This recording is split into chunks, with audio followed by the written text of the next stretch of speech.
Buenas, amigo televidente. Estamos una vez más en su programa Palabra a Tiempo. Hoy el ingeniero Ogando está de camino por como de costumbre. Tenemos unos cuantos tapones en nuestro país, cosa cotidiana de nosotros.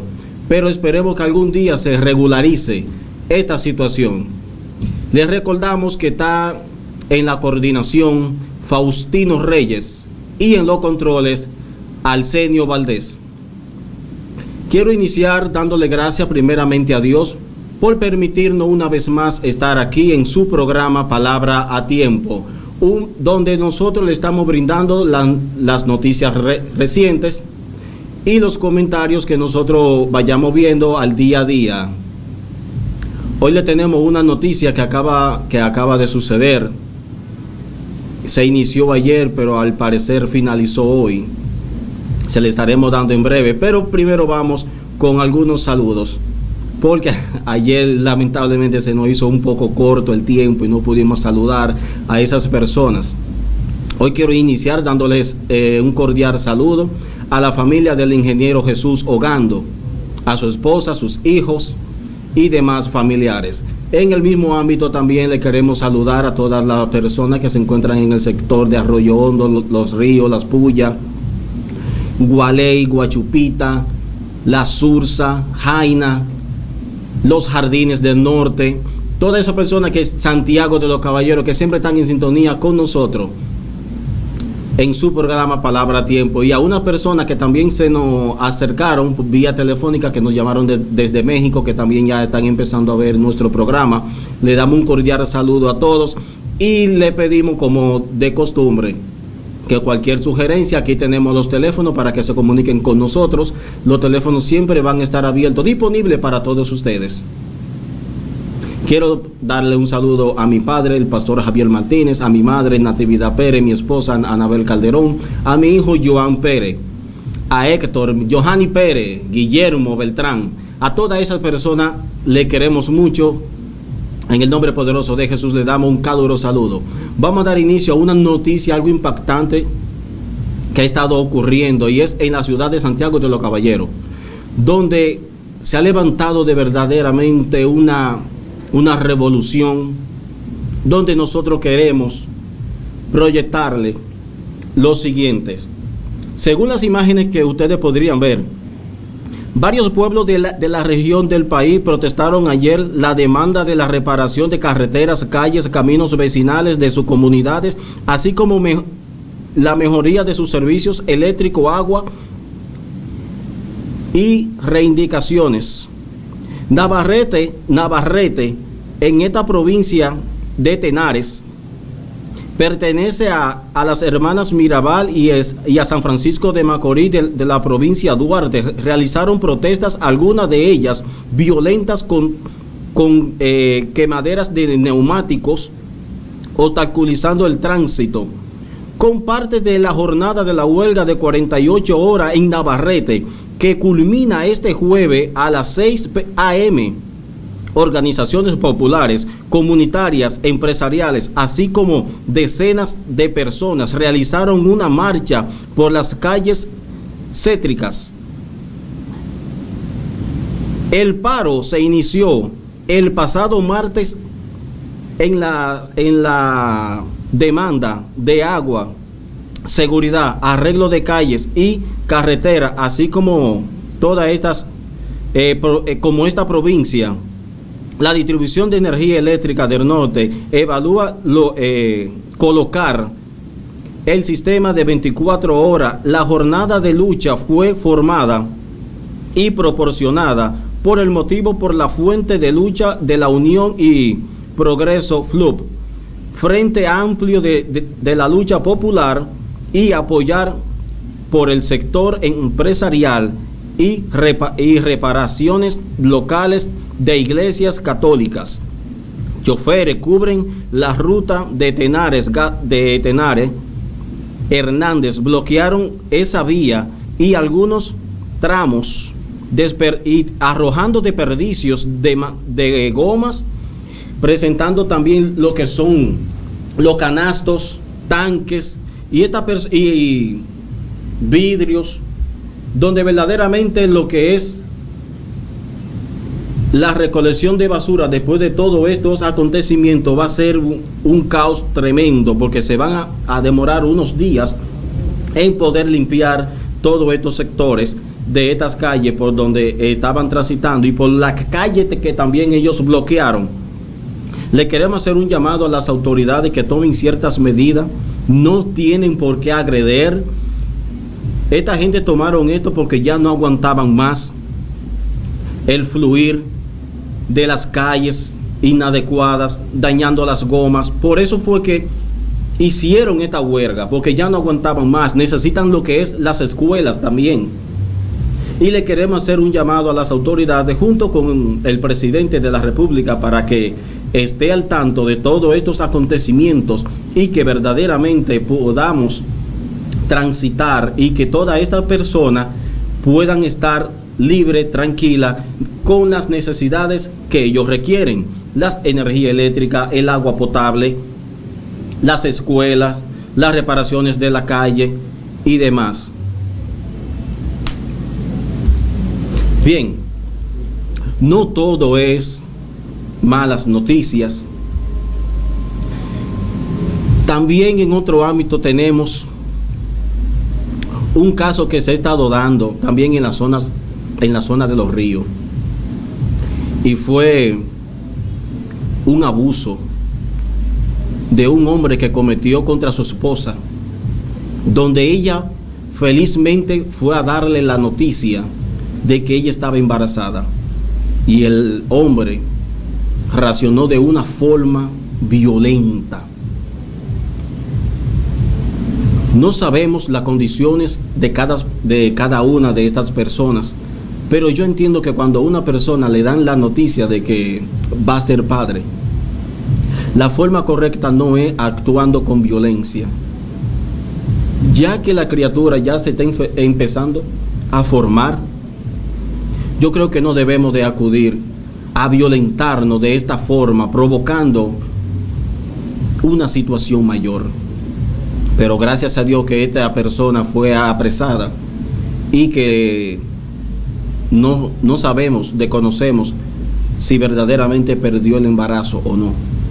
Esperemos en Dios que no, porque es una criatura que no tiene nada que ver con lo que su padre haya hecho. Pero le quiero hacer un llamado a las autoridades, a la fiscalía, que no dejen que estos casos sigan sucediendo. Que está bien, sé que en el momento que acontecen estos casos, estas personas no van a estar presentes, como decir las autoridades. Pero si algún vecino ve que se va a producir un acto de violencia, no importa del índole que sea, acuda a la policía. Hágale el llamado a la policía, pero no deje que los casos se vayan a mayores, donde usted puede evitar cualquier accidente, cualquier atropello, cualquier amenaza. Debemos de acudir a las autoridades de inmediato. Hágalo por el bien de la comunidad. No vea que usted se va a convertir en lo que es una persona, como le dicen en buen dominicano, una persona chivata. Usted es parte de nuestra comunidad, y por usted dar un reporte a las autoridades, usted está aportando de que el país marche de bien en bien.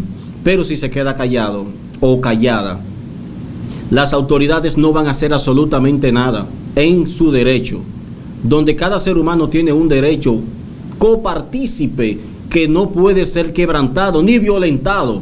Pero si usted permite que esas violencias sigan aconteciendo, entonces usted está aportando, usted está apoyando en el que el mal se pueda hacer. Se va a seguir produciendo el mal si usted no le pone un alto. Usted tiene la responsabilidad, tanto como los de las autoridades y la fiscalía, de velar por su comunidad. No le deje todo, por ejemplo, a las autoridades y a la junta de vecinos.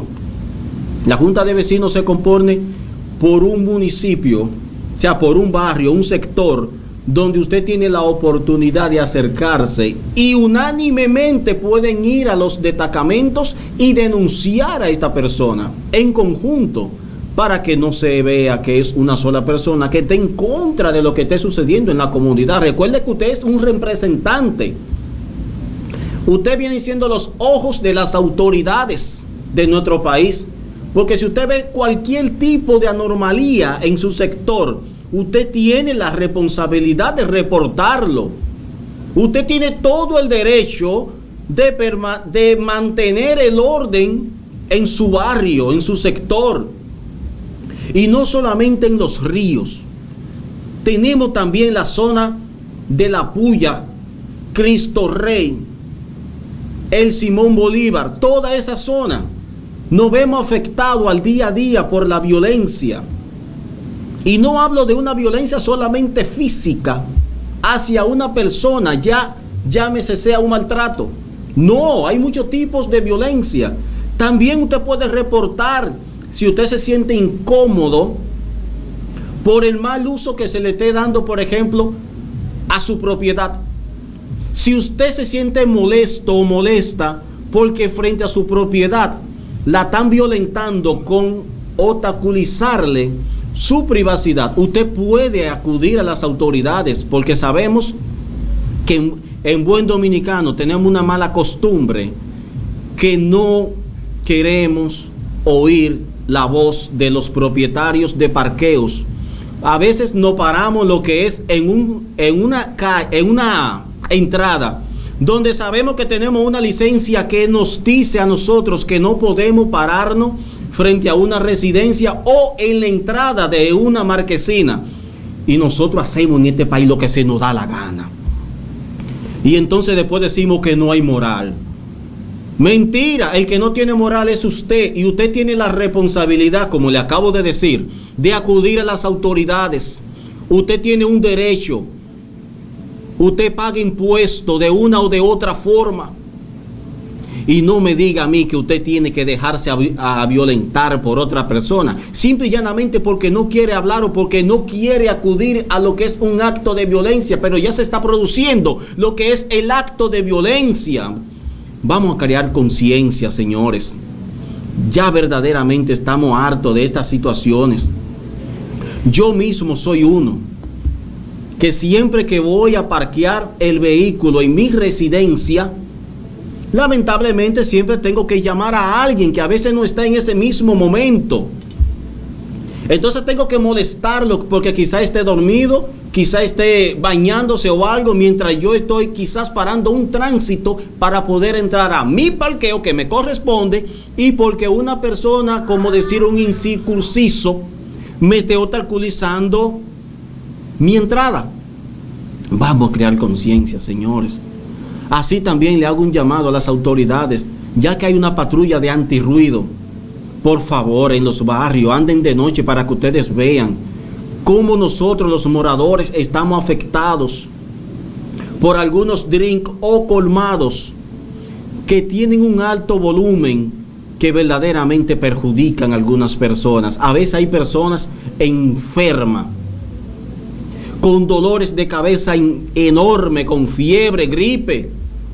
Y esa música a veces, porque lo que se está utilizando ahora es el dembow, lamentablemente es una música tan dañina que solamente el boom del bajo nos afecta muchísimo. Imagínese usted con un dolor de cabeza y que al lado de su residencia haya un colmado con este tipo de música, porque siempre se da el caso que la bocina están apuntando a su domicilio, como buen dominicano. Y no es que lo hacen quizás a propósito, porque ellos inclinan el sonido según para donde ellos quieren que se escuche bien y que no le afecte a ellos, para que los demás marchantes fueran a comprar en sus colmados. Pero lamentablemente otros estamos pagando lo que es la consecuencia. Y en algunos sectores también necesitamos lo que es la luz de energía eléctrica. Y ya me refiero a una bombilla. Señores, tenemos que cuidarnos.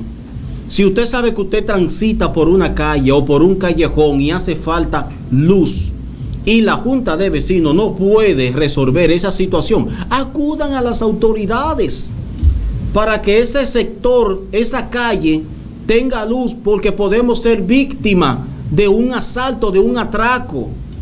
y de seguir con lo que es la violencia. Amados, tomemos conciencia. Vuelvo y le digo, no le podemos dejar todos a las autoridades. Nosotros somos los ojos de las autoridades en nuestros barrios. Vamos a una breve pausa comercial y en breve retornamos con más de su programa Palabra a Tiempo.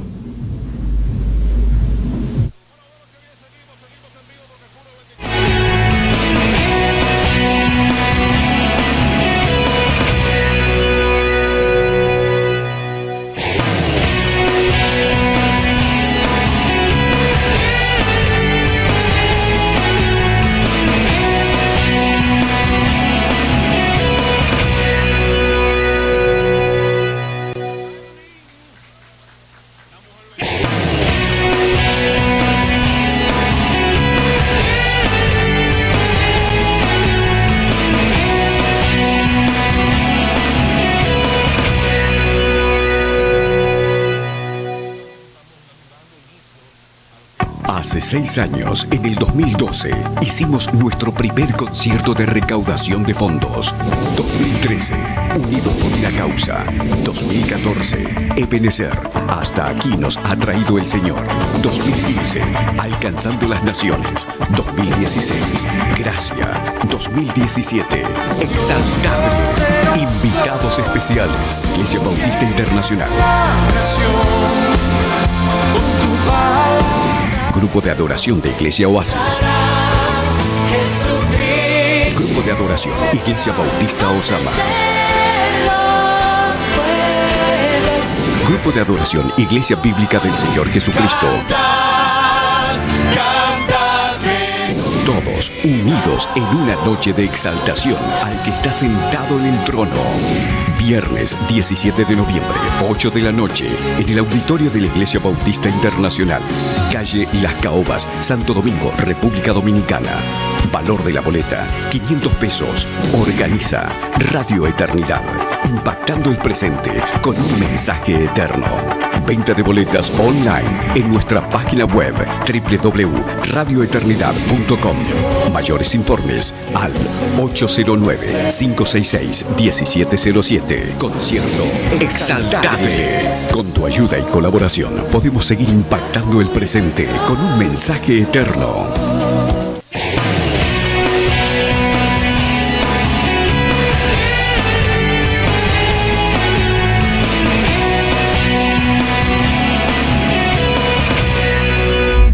Buenas noches, seguimos en su programa Palabra a Tiempo. Hoy tenemos aquí un invitado súper especial, pero antes queremos recordarles que está Arcelio Valdés en los controles, está nuestro director Adonis Díaz y está Faustino Reyes en la coordinación. Quien les habla, el ingeniero Jesús Ogando en los comentarios, junto a Algeni Pérez.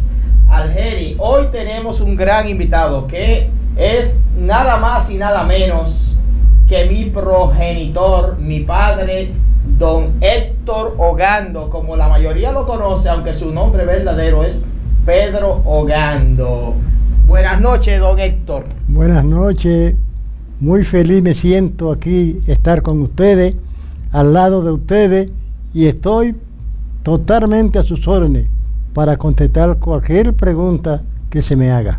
Amén, qué bueno. Para nosotros es más que un privilegio tenerle aquí en su programa, porque es suyo también, Palabra a Tiempo. Muchas gracias.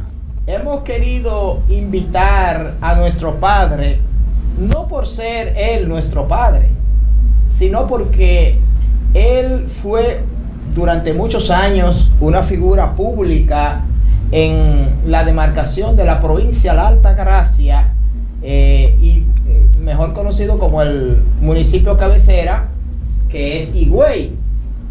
Y él ha tenido muchas vivencias en esas tierras y queremos aprovechar esa experiencia, esas vivencias, para traerle esa historia a ustedes, todo el pueblo dominicano, y en especial al pueblo higüeyano, que quizás muchos de ellos, o sin el quizás, sabemos que muchos higüeyanos nos están viendo, a lo mejor allá mismo en Higüey o hasta fuera del país, porque ya tenemos reportes de personas que nos están viendo a través de las redes en diferentes partes del mundo.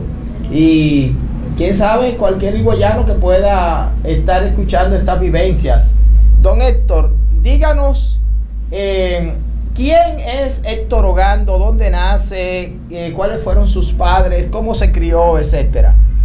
Bueno, bien, yo nací en la calle Padre Villines de Higüey, hijo de Pedro María Mota y de Flérida Ogando. Esos nombres que deben estar en el recuerdo de todos nosotros vienen de distintos sitios del país. Mi papá es oriundo de San Rafael de Yuma y mi mamá era del lado de San Juan de la Maguana. Fíjense ustedes lo que es el mundo. Don Héctor, su abuela era que era de San Juan. Sí, mi abuela, sí, perdón, excúseme. Mi abuela era que era de San Juan de la Maguana, pero que yo me pregunto muchas veces y tengo una interrogatoria que no sé cómo llegó ella en ese tiempo de San Juan de la Maguana a Higüey. Yo entendería que fue un propósito de Dios. Sí, por lo menos, porque era a caballo o a pie. Entonces, no había otros métodos. Héctor Ogando, como lo conocen la mayoría de la gente de los higüeyanos, fue un dirigente político allá en Higüey, llegó a ocupar posiciones de importancia como la diputación al Congreso Nacional, fue diputado en el gobierno de Antonio Dumán 78-82 y también fue gobernador en el gobierno de Salvador Jorge Blanco, gobernador de la provincia. Díganos, don Héctor, ¿cómo llega Héctor Ogando a integrarse a la política? ¿De dónde le nace llegar a ser político? Bueno, fíjense, yo oía un programa en una emisora que llamaba Radio Rumbo en Cuba, porque me gustaba mucho y me gusta el deporte. Y en ese programa yo oía y veía, sino oía el boxeo. Entonces, oyendo eso, me enteré de que el Partido Revolucionario Dominicano en aquel tiempo, que lo dirigía Juan Bosch, salía de Cuba para Venezuela, Ángel Miolán, Ramón Castillo y Nicolás Silva. Los tres llegaban a Venezuela y yo seguí oyendo ese entonces el programa y me hice la idea de que cuando esa gente llegaran aquí a la República Dominicana, que era muy difícil por la Trujillo, yo me iba a integrar al partido. Don Héctor, mire, la cámara que le pertenece a usted es esa que está ahí. Cuando usted esté hablando, mire esa cámara. Sí, gracias. Para que los oyentes los televidentes puedan verle de frente. Entonces, cuando usted escuchaba ese programa, Trinchera Antitrujillista, llama el programa. Sí, perfecto. Y eso fue creando usted una ilusión de un ideal político, patriótico. Cuéntenos entonces, ¿qué ocurrió cuando después que mataron a Trujillo, llegó entonces el PRD, que fue el partido al que usted se integró con Juan Bosch y Peña Gómez, al país? Sí, mi ideal era patriótico. Nunca entendía que podía haber llegado a ostentar los dos cargos que tuve, porque yo tampoco nunca trabajé por empleo, sino por tratar de hacerle el bien al pueblo dominicano y a los otros PRDistas, que sí tuve la oportunidad de que se emplearan mucho. Es decir, que usted siempre hizo un labor comunitario en donde usted se movía siempre. Toda la vida. Yo estuve al lado de Sinforoso Pepén Solimán, cariñosamente llamado Forí, un abogado, uno de los mejores abogados que tenía este país. Y ese me enseñó, porque yo ni siquiera podía hablar. Pero él me dijo, no, tú tienes, un día que estaba una noche en un meeting político, me dijo, tú tienes que, no puedo yo comenzar a hablar, tú tienes que hablar, decir algo. Y yo digo, bueno, déjame decir algo, y dije lo que pude. Pero de ahí me abrí el camino y seguí trabajando políticamente con Sinforoso Pepén Solimán hasta la revolución. Don Héctor, o sea, que pudiéramos decir que es cierto el dicho que dice que un líder se puede hacer, pero no es lo mismo cuando usted nace con el liderazgo. Y perfecto. Entonces, en la revolución, ¿qué pasó ahí? Bueno, en la revolución, cuando estalló la revolución, porque yo era antitrujillista y quería siempre que el pueblo estuviera en el gobierno. Bueno, pero antes de la revolución también pasó el primer gobierno del PRD, que fue el gobierno de Juan Bosch. Sí. Los famosos 7 meses y el derrocamiento. 7 meses, cuando en esos 7 meses el pueblo PRDista en ese tiempo quería que yo fuera el candidato a síndico. Yo no quise porque no quería empleo, por la razón de que yo soy maestro constructor, y con esa profesión de maestro constructor yo me entendía que ganaba lo bastante, lo que yo tal vez no podía ganar en un empleo. Bueno, sí, en esa época un alcalde prácticamente era honorífico. Eso no ganaba nada. Era algo que se hacía por servicio a la ciudadanía. Sí. Entonces, cuando llegamos a la revolución, ¿cómo fue su participación y qué usted nos puede hablar sobre las cosas que usted vio que ocurrieron aquí, sobre todo en la capital? Porque usted vino a pelear en la revolución. Explíquenos eso. Bueno, cuando estalló la revolución, yo me moví con el pueblo de Goyano, y inclusive tuvimos la ausencia del ejército, que fue momentáneo, y cuando yo creía que ya iba a salir con parte del ejército, me cerraron la puerta. Entonces yo me conseguí un camión y una camioneta. La camioneta era de Mino Cedeño y el camión era de un sindicalista, y salimos para acá, para la capital. Toda esa gente, yo salía en el estribo de la camioneta, y llegamos, tuvimos que dar una vuelta grandísima para poder entrar aquí. Cuando pasábamos al puente Puente Duarte, había pasado el tiroteo de por la mañana, y pero era temprano, habían muchísimos cadáveres y muchísimas cosas, y ese era un desbarate ahí. Y yo seguí con un grupito de la gente que me acompañaba y cruzamos. Cuando cruzamos de este lado, nos estaban esperando los revolucionarios con los fusiles para adelante, porque ellos no sabían. Y nosotros, levantando la mano, llegamos y nos unimos a ellos ahí. Y yo estuve con ellos ahí en la cabeza del puente hasta que tuvimos que retirarnos, porque entonces ellos se hizo muy fuerte. Y en eso entraba la invasión norteamericana, de que para pacificar al pueblo. Pero qué va, eso no era más un aguaje.